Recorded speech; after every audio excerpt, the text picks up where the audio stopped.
Welcome back, everyone. It is your boy T Gaming 223. I hope you guys are enjoying yourselves today. We are here with some more killer frequency. I think we're here. I think we're on part 5 now. And holy crap, what a twist! That the killer did not kill Carrie. She spared her. So we are gonna see what's going on because this story is getting more intense. Oh no.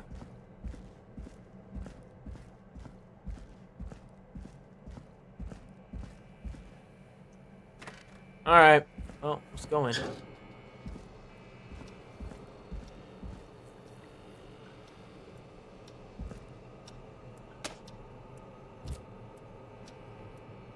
E, huh?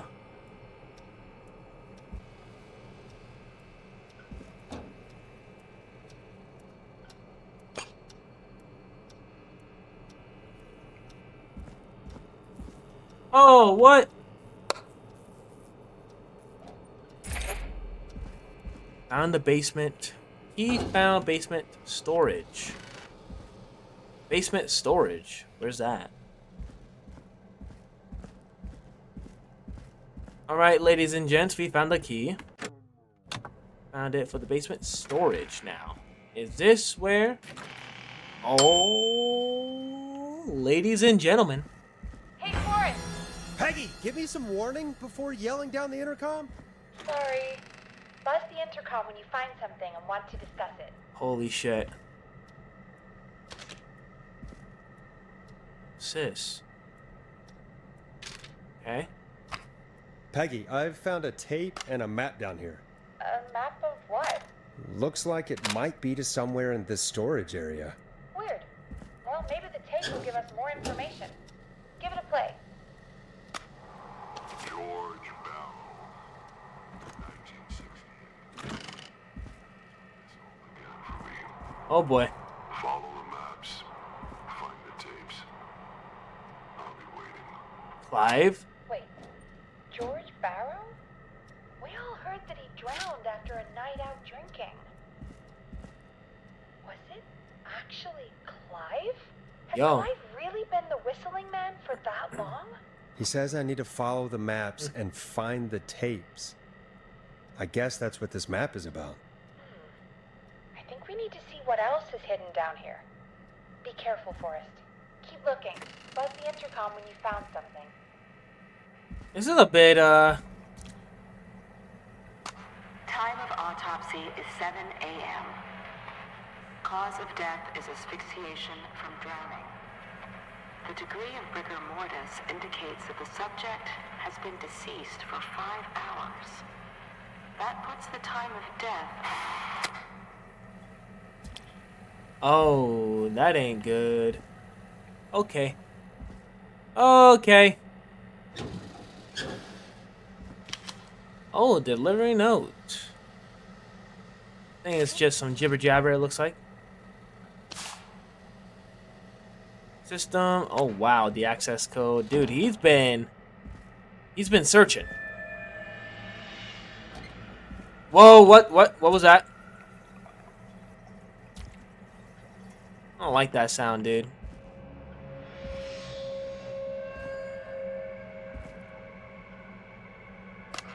Small lacerations to arms, legs, and face, typically obtained by running through foliage. Severe blistering to the feet, as though the deceased had been running without stopping. What? This is a little freaky, man. I don't know how I feel about this.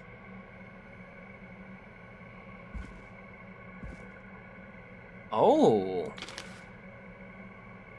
It's by the fan, huh? Okay. Preliminary toxicology results shows no signs of inflammation. However, a high amount of cortisol was found, indicating elevated levels of stress in the immediate moments before death. Oh boy. I don't know how I feel about this.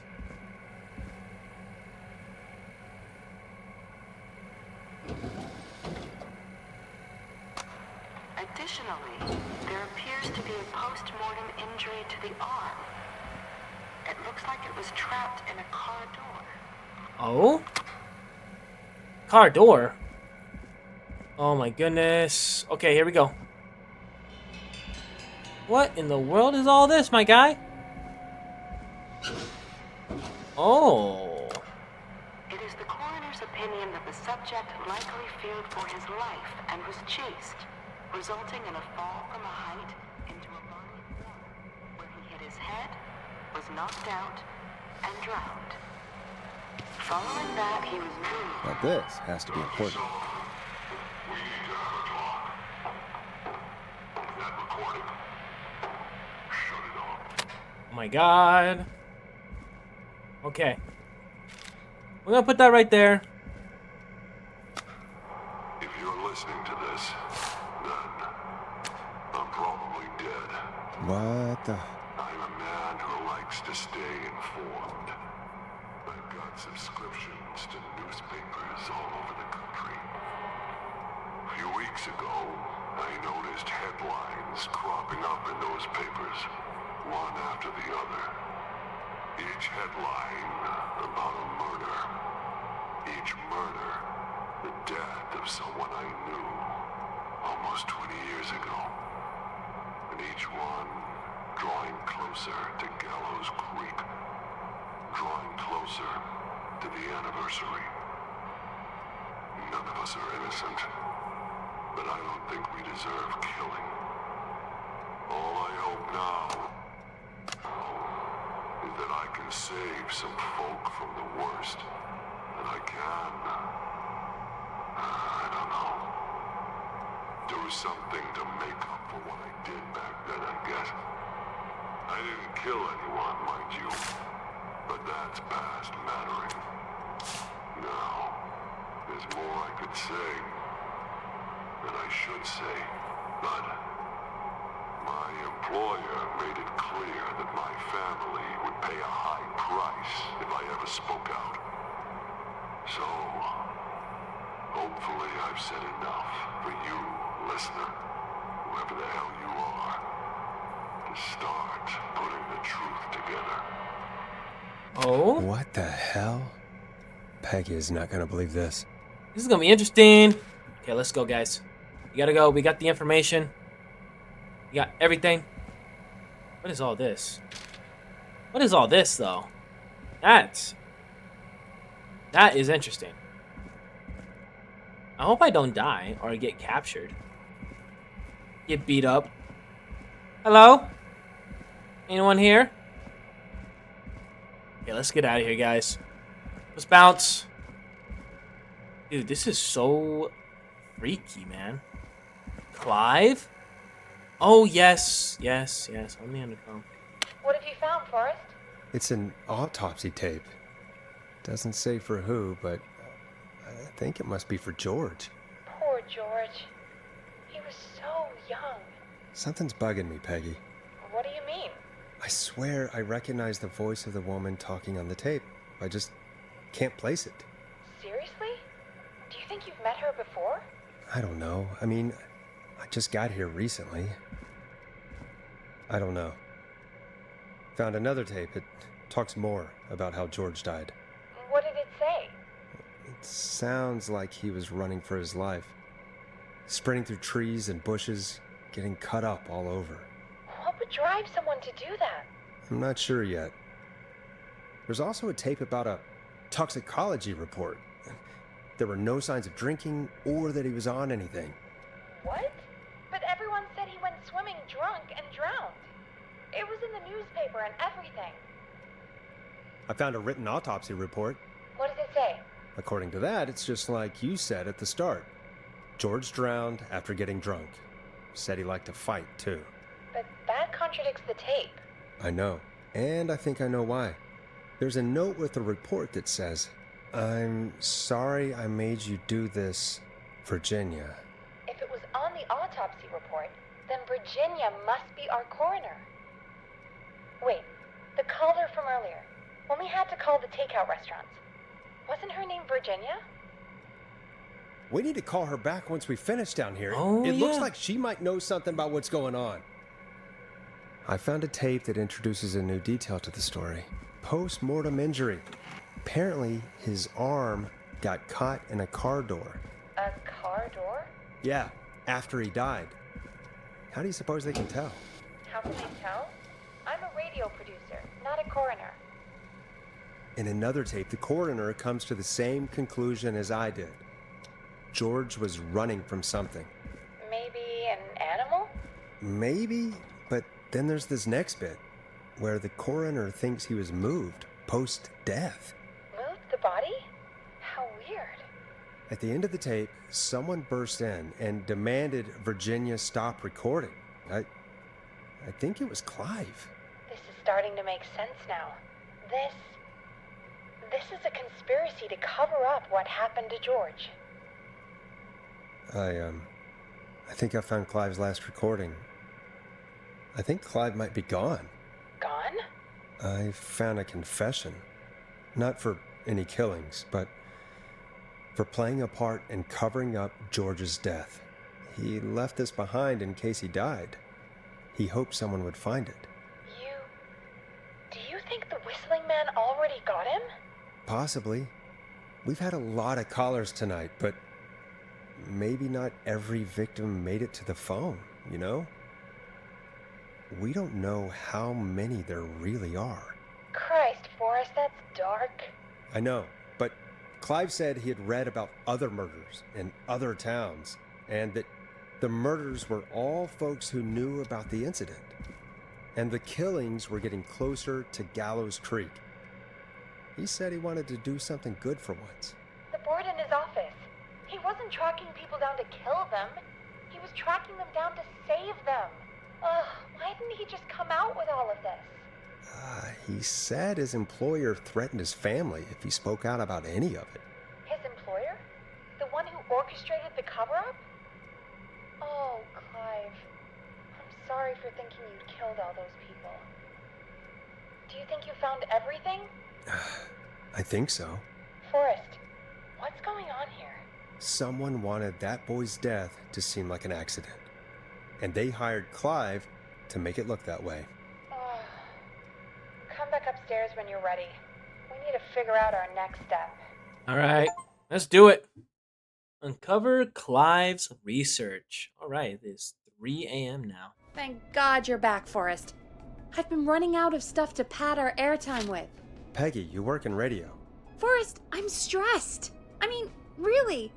How are we supposed to keep a show going with all this happening? This is our job, Peggy. We gotta do it. You're right. So, what's the plan now? I think we should call Virginia back. All right, I'll get her on the line. Time to turn the music off. Hello again, Gallows Creek. This is Forrest Nash. We're circling closer to the truth behind tonight's events. To this end, we're calling back one of our earlier callers, Virginia Sullivan.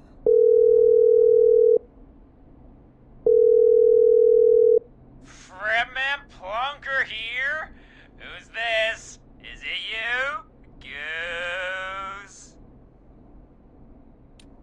Plunker, hey, it's the radio man, Forrest Nash. Radio Man? What's up? Solving mysteries, saving lives. The huge. Right on. Plunker, what are you doing at Virginia's house?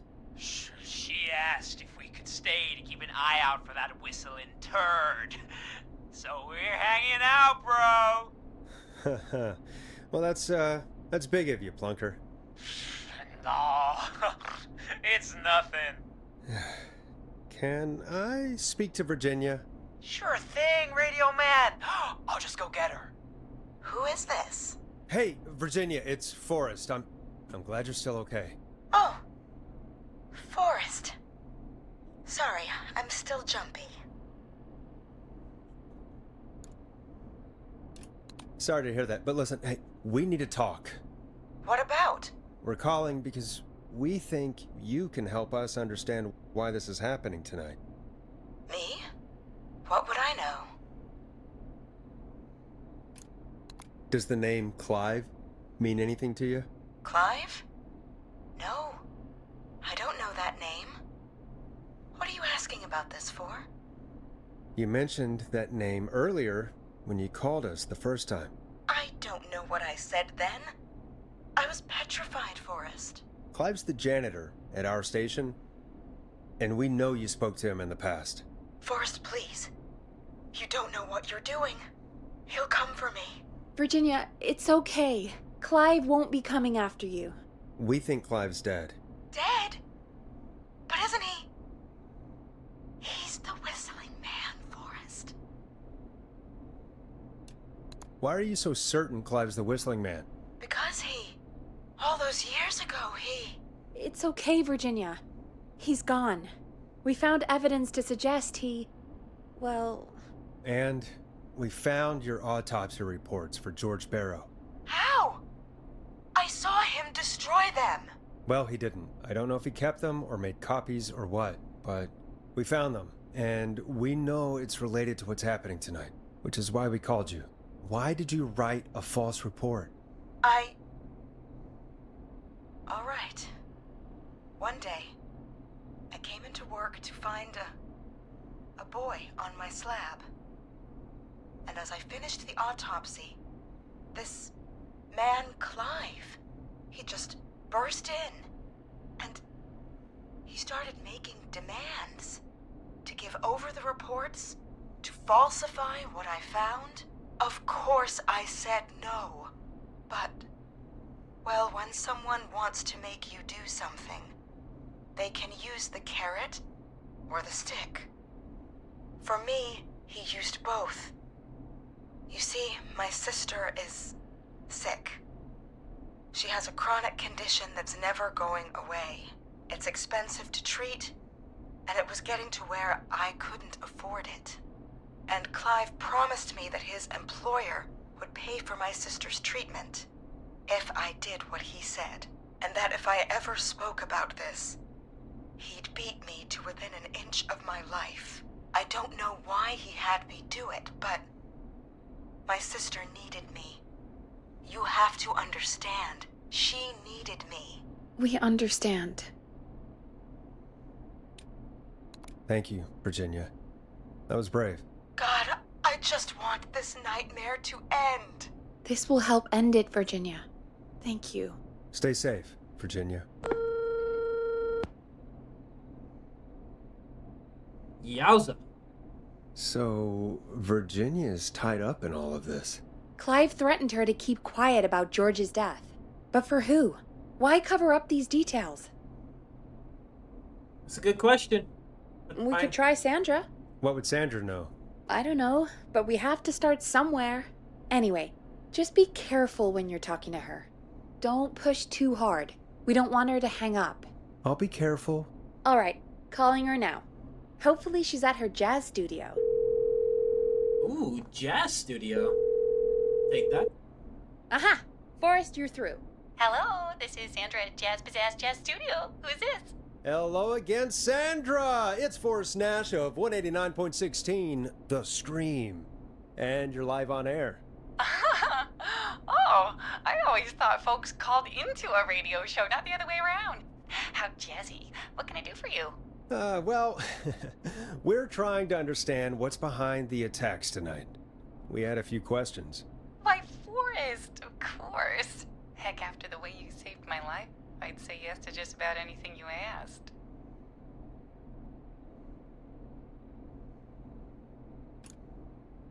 Really? Well, that sounds nice. I might just call you back tomorrow then, too. You got my number. But what about tonight? Is there anything you want to talk about right now? Remember why we called, Forrest. Of course. Do you know why the Whistling Man might have targeted you? Ha! As far as I could tell, he was just a knife-wielding psycho with superhuman cardio. He'd have chased after anybody. Right. Well, we think he might be chasing specific people. People who know about the death of a boy named George. Oh, I don't know anything about that. Sorry. Ooh. Have you had to keep quiet about anything? Any secrets you've had to keep? What would I have to keep quiet about? I don't know. I mean, could be that you've seen something or heard something. I never saw anything. And even if I did, what would that matter? And it was years ago. Sandra, are you okay? It was years ago. We know, Sandra. You do? You know about? Yes. Of course. This studio is my life. After I found the body in the river, I couldn't lose my studio. Do you understand? Sure. I understand. When the rent just kept going up, he said he'd stop if I just needed to keep quiet. And everything would be okay. Sandra? Who was he? He said if I told everyone I found the kid in the reservoir instead of the river,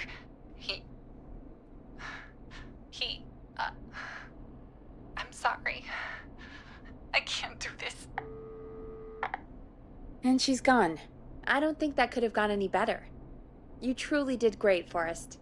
Well, folks, if anyone out there has any thoughts on what's going on tonight, please call in. That's good timing. We've got a call waiting just this second. All right, you guys. I hope you guys are enjoying this game so far. I like Killer Frequency. It is pretty chill. It's I mean, come on. We I have mean, a call waiting. we're on a studio, guys. I'm enjoying it. We're on a radio show on this game here. I love the game. I hope you guys sounded a little weird. Anyways, I hope you guys are enjoying it as well as I am. So let's get on with this. Welcome to 189.16 The Scream with me, your host, Forrest Nash. Hi, Forrest. I know this is really out of the blue with everything happening tonight, but I wondered if you could send a special birthday message to my uncle. You know what? I'd welcome a change of pace. I'd be glad to. Thank you, Forrest. He's my Uncle Ronnie. His first name's Peter, but he never liked his name. But since he always had salt and pepper hair, even as a kid, can you believe it? Folks always called him Pepper. Thanks for the history lesson. Is there anything besides happy birthday you would like to say to Mr. Pepper? Oh my god damn it! Yes! Tell him he can get the best birthday deals and party packages here at Putney's Pizza. Starting at just... You son of a bitch! Stop calling us! Sorry, Forrest. Let's just move on. We've already got another caller on the line. Oh, oh my god. Forrest is hating that guy, man. He's hating that dude. Doesn't like that man. Keeps I suppose I should take this call. Oh, that's hilarious. This is 189.16 The Scream. I'm Forrest Nash. You're on the air, caller.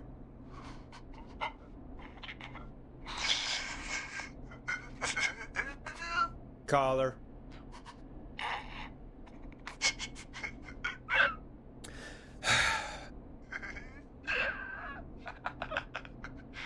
Ponty. Ponty's Pizza! Oh my always God. delivers! Come rain or sleet or whistling man, we'll be there!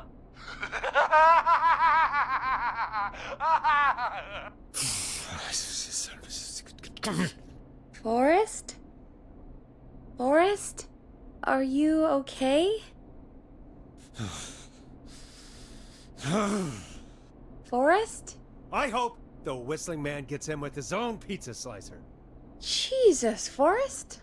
Sorry, that was too much. It's okay. It's been a high-stress night. Don't worry about him anymore, okay? Not for tonight, anyway. I think he's spent for now. We've got another call, whenever you're ready. All right, you guys. That is a wonderful time to call it good. I gotta go do some things. I wanted to post this video up, so I hope you guys are enjoying yourselves. Wow, we already played 3 hours of this game already. That's bad. Not bad at all. But I want to say thank you guys so much, and I love y'all. Take care. please, please, please hit that like button, subscribe, all that good stuff. Remember, if you watch it, makes me happy. And remember, guys, I hope you guys do enjoy this video and all that. And hopefully, you guys watch the other videos that are on this side, on the left, or in the right of here. So, I hope you guys do enjoy. Hit that like button, subscribe. I love you all, and I'll see you later.